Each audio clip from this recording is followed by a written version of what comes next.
Paraíso en Hong Kong, capítulo 7 de Bárbara Cartland. Subieron un poco más y se sentaron para contemplar la ciudad desde otro ángulo. Ahora la bahía quedaba debajo de ellos y se extendía hacia Kowloon. Ahí estaba también la pista de carreras de caballos y los edificios del puerto de un estilo ligeramente italiano. Aún desde tan alto, el puerto resultaba muy pintoresco. Poco a poco, ella comenzó a identificar los barcos que estaban en el puerto. No fue difícil adivinar que uno de carga color gris y muy largo que estaba junto a Decía Dragón era el caballo del mar. ¿Crees que si agitamos las manos el señor Midway nos verá?, preguntó Jimmy. Estamos demasiado lejos, querido, respondió Belda. Limítate a enviarle deseos de buena suerte en su viaje. Mejor me gustaría poder hablar con él, respondió el chico. Belda pensó que eso le gustaría a ella también. De pronto sintió vergüenza de sí misma por estar obsesionada con un hombre a quien no le interesaba. Cambió el tema y le contó a Jimmy un cuento de hadas. Era una historia que improvisó acerca de unos caballeros que perseguían a un dragón. Cuando llegaron a la casa, Belda pensó que ni aun en sus cuentos podía escapar de Mike Midway. Jimmy estaba cansado por la larga caminata. Y entonces le ofreció uno de los dulces que quedaban en la canasta. El niño comió un poco con el té y después, malhumorado, fue a buscar a sus amigos chinos. Muy pronto podrá jugar con los compañeros de la escuela, se dijo Belda. Ellos lo invitarán a sus casas y así tendrá amigos ingleses. ¿Y qué pasará contigo?, le preguntó su mente. Aquella era una pregunta que no deseaba responder, así que se ocupó en lavar los calcetines y un par de pantalones cortos de Jimmy. Siempre se ensuciaba mucho cuando jugaba en el jardín. Cuando colgó la ropa lavada para que se secara al sol, sin querer se quedó mirando hacia la bahía. Dentro de pocas horas Mike Midway abandonaría la ciudad para dirigirse a Japón. Ella trató de no preguntarse cuándo iría a regresar. Había hecho lo que se esperaba de él y pagó la deuda que tenía con su padre. Sin lugar a dudas, en Tokio lo estaría esperando alguna exquisita chica japonesa. La idea la lastimó tan hondamente que fue un alivio ver llegar a Bill.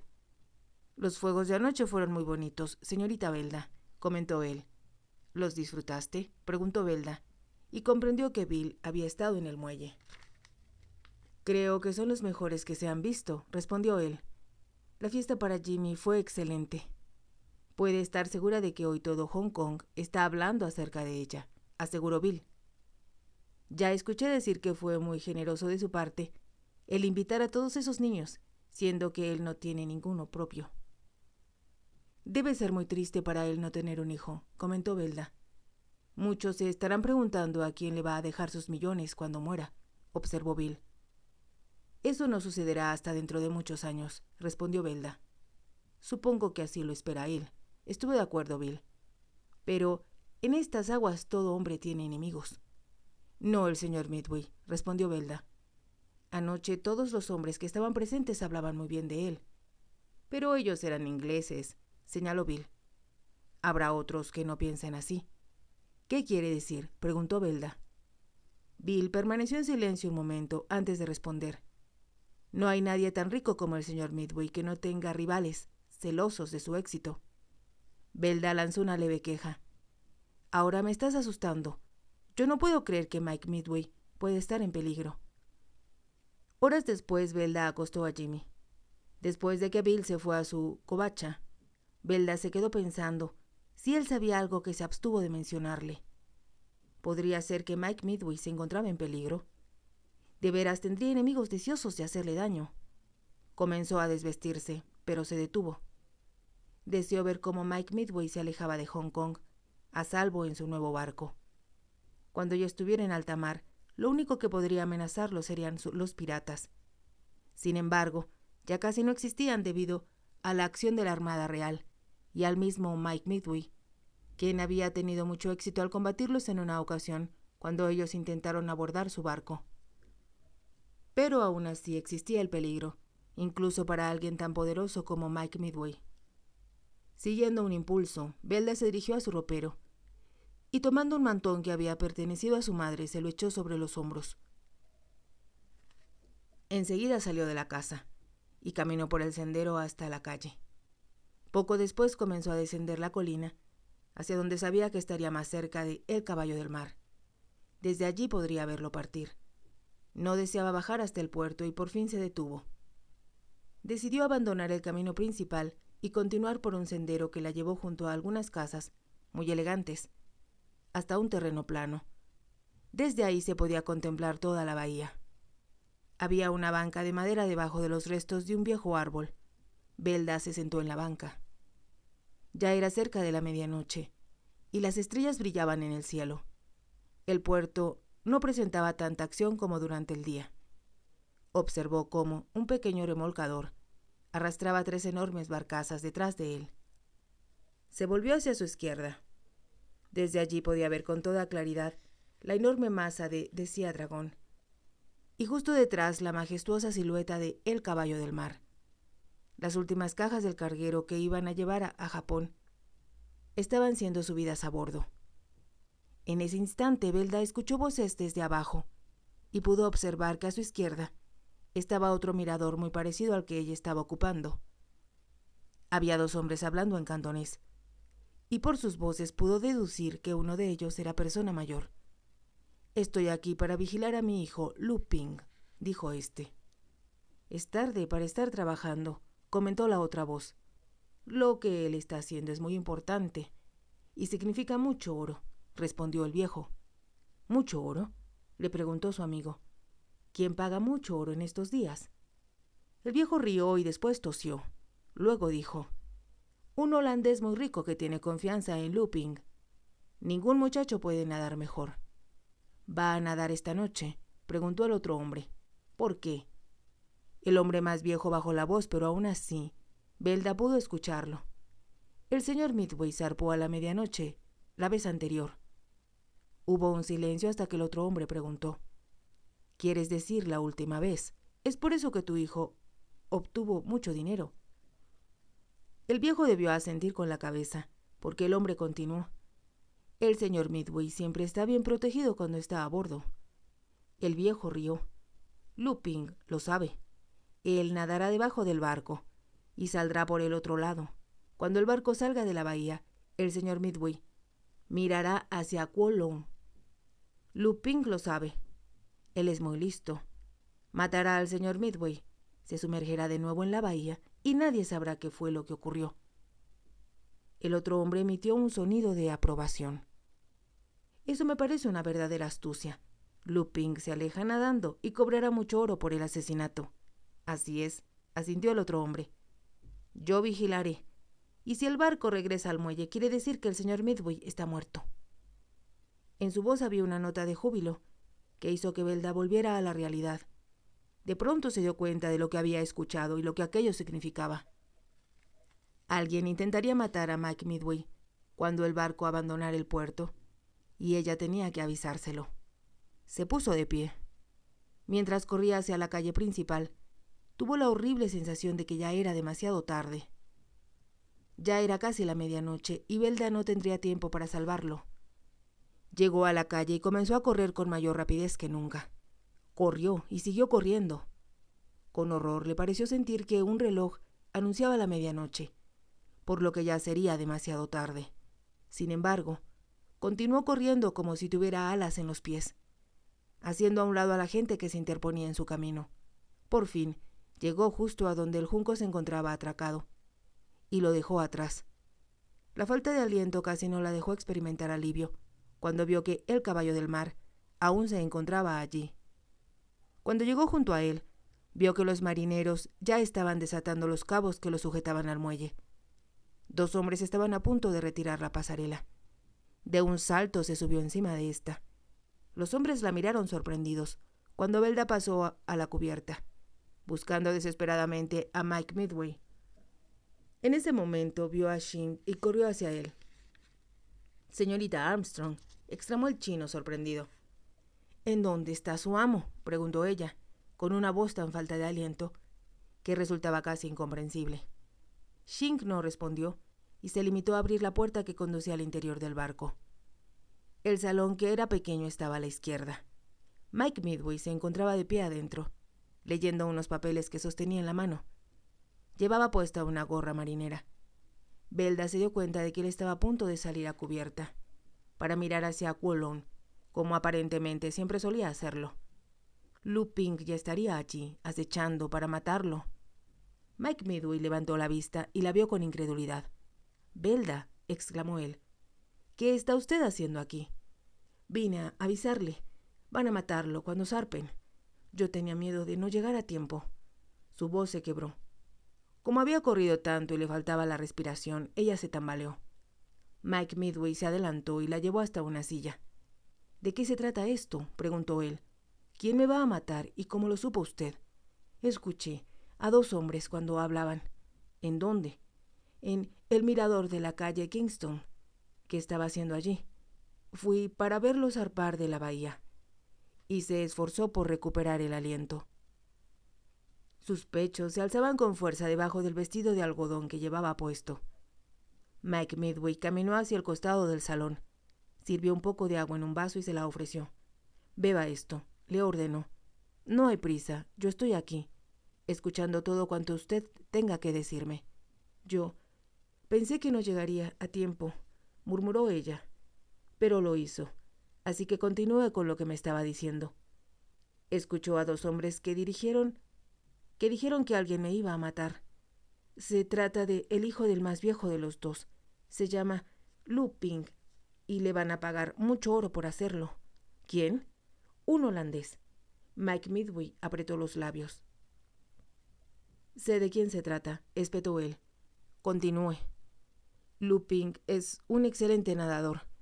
Él sabe que usted siempre se para en cubierta a la hora de la partida para mirar hacia Kowloon. Planea subir por el costado y asesinarlo». El tono de horror con el que Velda pronunció las últimas palabras resultó muy conmovedor. Mike Midway puso su mano encima de la de Velda y la calmó. «Ya todo está bien, ahora que usted me ha prevenido. Ya nada me sucederá, por lo menos esta noche no. Pero ellos lo intentarán de nuevo. Estaré preparado». Velda bebió un poco de agua. Como la mano le temblaba, él le quitó el vaso y lo puso sobre la mesa. En ese momento, Velda se puso de pie con un poco de dificultad y dijo: «Yo corrí muy rápido porque tenía miedo de llegar tarde». «Fue usted muy valiente», aseguró él. «Ahora debe regresar a su casa en un rickshaw». Mientras hablaba, deslizó la mano en el bolsillo y sacó algunos billetes que puso en la mano de Velda. Esta casi no se dio cuenta, pues lo estaba mirando a los ojos. Imaginaba que si no hubiera llegado al barco tan a tiempo, él ya estaría muerto. ¿Cómo iba a morir Mike Midway de una manera tan vil? «Fue usted muy valiente», dijo él una vez más.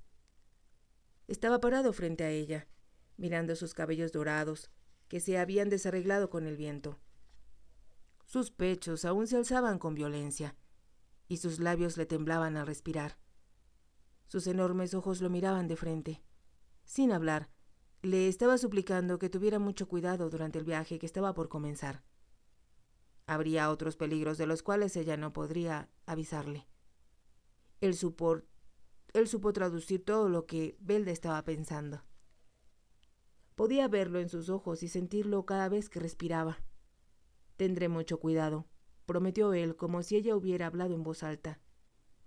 Y como ella no pudo responder, él habló con tono muy diferente. «Velda, yo ansío besarla más que ninguna otra cosa en el mundo, pero tengo miedo de asustarla una vez más». Los ojos de la muchacha se abrieron enormemente.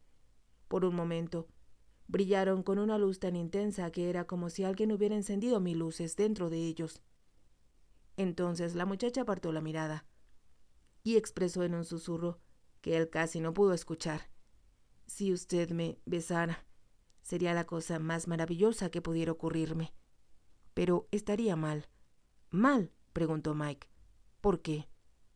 Hubo una breve pausa durante la cual él no se movió. Después de algunos segundos, ella respondió: «Porque usted está casado». Mike Midway la miró sorprendido. Era una respuesta que él jamás esperó escuchar. Una respuesta que nunca se le hubiera ocurrido. «Me está diciendo», comenzó a decir él. «Usted juró que en la salud y en la enfermedad, y hasta que la muerte los separe. Velda no estaba segura de si había dicho las palabras, o si simplemente las había escuchado. Lo único que sabía es que ellas formaban un abismo entre ella y Mike Midway. Y cuando ella intentó hablar, la puerta del salón se abrió y Shing anunció: «Todo está listo, amo». Ella contuvo el aliento. Extendió la mano y la puso por un momento sobre el brazo de Mike Midway. «Que Dios lo acompañe», musitó dulcemente. Y antes que él pudiera responder, Velda salió del salón, atravesó la cubierta y bajó corriendo la pasarela. El señor Midway no la siguió, sino que permaneció donde ella lo había dejado, mirando hacia la puerta. Una vez en el muelle, Velda se subió al primer rickshaw que encontró. Le dijo al hombre su dirección y entonces se recostó y cerró los ojos. Las lágrimas comenzaron a correr por sus mejillas. Salvó la vida de Mike Midway, pero lo había perdido a él. El barco se apartó del muelle, y Mike Midway salió a propósito a cubierta y permaneció donde solía hacerlo, de espaldas a Victoria y mirando hacia Aqualong. Era un ritual que siempre tenía lugar cuando abandonaba el puerto. Cuando era joven, un adivino le había vaticinado que un barco lo llevaría hacia un futuro dorado. «El barco es el presente», le dijo el agorero. «Lo que dejará atrás es el pasado y va hacia el futuro. Siempre mire al horizonte y tenga fe en que lo mejor está en lo porvenir». Aquella profecía había resonado en sus oídos la primera vez que salió de Hong Kong, en su propio barco, llevando su carga. Le daba la espalda a Victoria porque era el ayer y miraba hacia Aqualong porque representaba el mañana. Su primera expedición resultó muy exitosa y le proporcionó muchas ganancias. Después, continuó su carrera ascendente hacia la fortuna y el éxito. Su único fracaso había sido su matrimonio, y eso era algo en lo que él trataba de no pensar. Todo lo demás llegó providencialmente a sus manos y se había convertido en oro, como solían decirlo sus admiradores. En 5 años, a la edad en que la mayoría de los jóvenes están comenzando sus carreras, él era uno de los hombres más famosos en todo el Oriente. Su flota crecía cada vez más. No año con año, sino mes con mes, y después semana con semana. Pronto los ingleses se dieron cuenta de su valor y lo apoyaron en todo lo posible. Sus rivales, como el holandés, apretaban los dientes, pero se encontraban con que Midway era invencible. Por lo que Velda le informara, supo exactamente quién intentaba matarlo. Él no comprendía. No solo era un estorbo en el camino de aquel hombre, sino que casi lo había arruinado. Midway le había quitado sus vendedores, sus clientes y sus barcos. Ahora Mike esperó a que el caballo del mar se moviera un poco más hacia el centro del canal. Sin mirarlo, percibió que Lu Ping estaba subiendo por el costado del barco para atacarlo como se proponía. Si Velda no lo hubiera prevenido, él estaría ahora mirando hacia Aqualong. Tendría la cara vuelta hacia las estrellas, pues sentía que era el poder mágico de éstas lo que lo ayudaba a convertirse en una estrella más. No era que rezara precisamente. Sin embargo, por las noches, sobre todo cuando sentía el barco deslizarse bajo sus pies y escuchaba el zumbido de las máquinas, se daba cuenta de que su espíritu se levantaba hacia algo más fuerte que él. Era un poder que lo había sostenido, guiado e inspirado siempre. Él era consciente de eso desde que comenzó a pensar por sí mismo, y supo que era lo que ambicionaba y se sentía muy agradecido. A pesar de todo, existía una mancha en su triunfo. Una parte de su vida se convirtió en fracaso: su matrimonio. Lu Ping ascendía cada vez más. El barco casi rozaba el centro de la bahía. En pocos segundos las máquinas aumentarían su velocidad y se dirigirían hacia el futuro, pues entonces fue cuando Mike Midway actuó. Sacó la pistola de su bolsillo y disparó hacia abajo con certera puntería. Hubo un leve grito que no fue escuchado por nadie más a bordo, y de inmediato el sonido de algo que caía al agua. Enseguida hubo silencio. Mike Midway miró hacia Aqualong, tal como le prometiera a Velda. Él logró salvarse aquella noche. Mike Midway permaneció en cubierta hasta que el barco libró las pequeñas islas y salió a mar abierto. Después bajó a su camarote. Cuando ya estuvo desvestido y en la cama, lo que Velda le había dicho pareció envolverlo como una ola. ¿Sería posible que una mujer pensara que era un error besarlo porque él estaba casado? Pero exactamente así pensaba ella. Tenía gran experiencia con las mujeres y, por lo tanto, podía comprender que para la joven un hombre casado era un ser inalcanzable.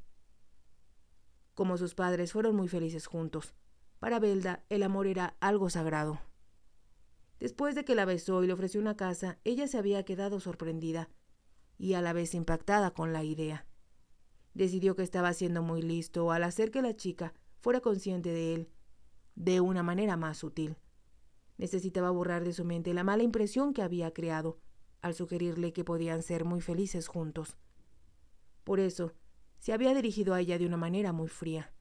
Procuró mostrarse indiferente ante su aspecto y la había ignorado durante la fiesta. Si te ha gustado, te invito a que te suscribas, a que me regales un me gusta y actives la campanita para que puedas seguir escuchando esta historia. Gracias.